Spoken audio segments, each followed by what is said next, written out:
Good afternoon. You will now watch the recording of the radio commentary made last night. Well, this commentary was broadcast this Tuesday morning, September 16th, by more than 200 radio stations. And what I'm going to say at the beginning is of great interest to radio stations. Well, remember to subscribe and at the end to like or dislike. So, let's get to today's topics.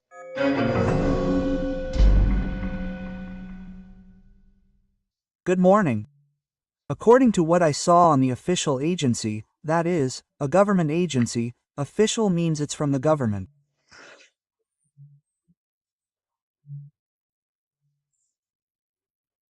Well, the Federal Public Prosecutor's Office in Sao Paulo requested the courts, in this case, they sent, the 6th Federal Court of Sao Paulo, to cancel the operation of Jovem Pan Radio, citing, quote, misinformation, the main sounding board for speeches that pave the way for coup plots.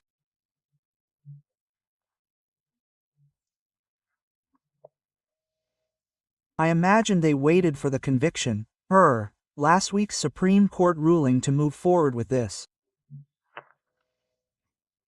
And another collective moral damages award of $13,600,000.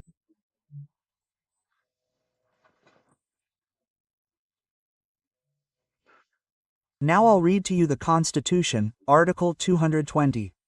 The expression of thought, creation, expression, and information in any form, process, or medium shall not be subject to any restriction. Subject to the provisions of this Constitution, it is prohibited. Well, then, paragraph 2, any and all censorship of a political, ideological, and artistic nature is prohibited. Paragraph 1. No law shall contain a provision that could constitute an obstacle to the full freedom of journalistic information in any media outlet.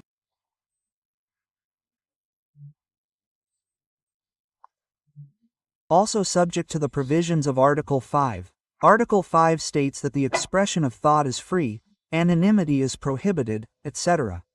It's with a first instance judge of the 7th Federal Court.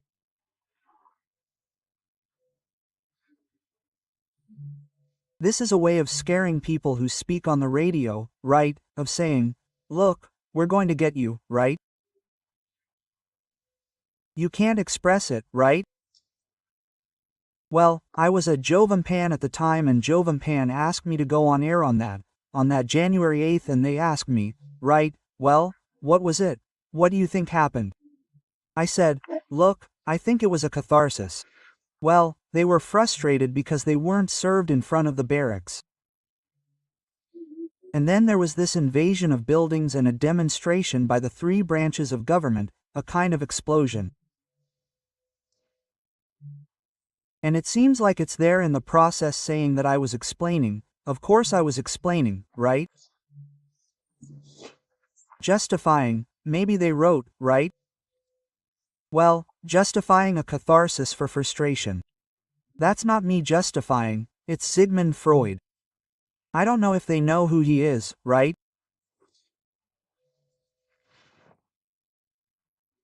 But anyway, we need to be vigilant, because Marco Rubio, in an interview with Fox News, there in Israel, was saying that next week there will be more restrictions on Brazil, more sanctions, but he begins by stating that the rule of law in Brazil is disintegrating.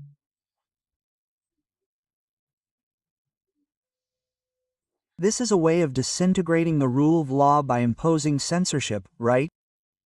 Imposing the power of the state over freedom. Well, they don't understand that freedom belongs to the nation. The nation is what rules the state, the nation is what sustains the state. The nation is what elects and chooses the leaders of the state. It doesn't seem like they don't understand anything about democracy.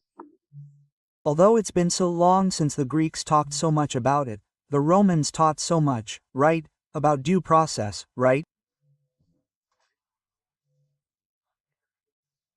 But anyway, that's what drives it. This is I won't call it intransigence, it's almost fanaticism, it's a hatred, right, in which an ideology that doesn't accept contradiction, doesn't accept the other side, isn't it? This is very dangerous. These are people who don't accept democracy, don't accept opposing opinions, right? Well, this is very serious. It's good that young people are listening to me, because I might be saying the opposite of what they hear in schools, which is a very dangerous thing. Well, and just to wrap up, right? For example, you saw something on the mainstream news about the bald guy from the INSS having at the last minute withdrawn from speaking at the CPI. This shows that there's a very big secret that needs to be uncovered. Kept. Well, this CPI is full of mysteries. It's been dragging on, and there have been no arrests. Minister Dias-Toffel requested the investigations without being the rapporteur. Now it's in the hands of a trustworthy rapporteur, Andre Mendonça. So there were arrests, and it became clear that there's a fortune with people outside the government, but they could only do what they did with counterparts within the government. What are they trying to hide, right?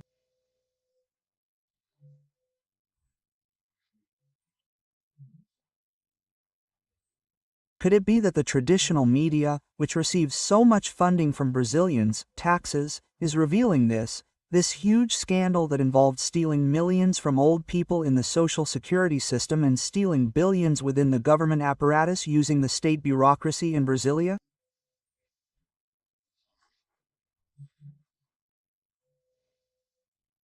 Alexandre Garcia.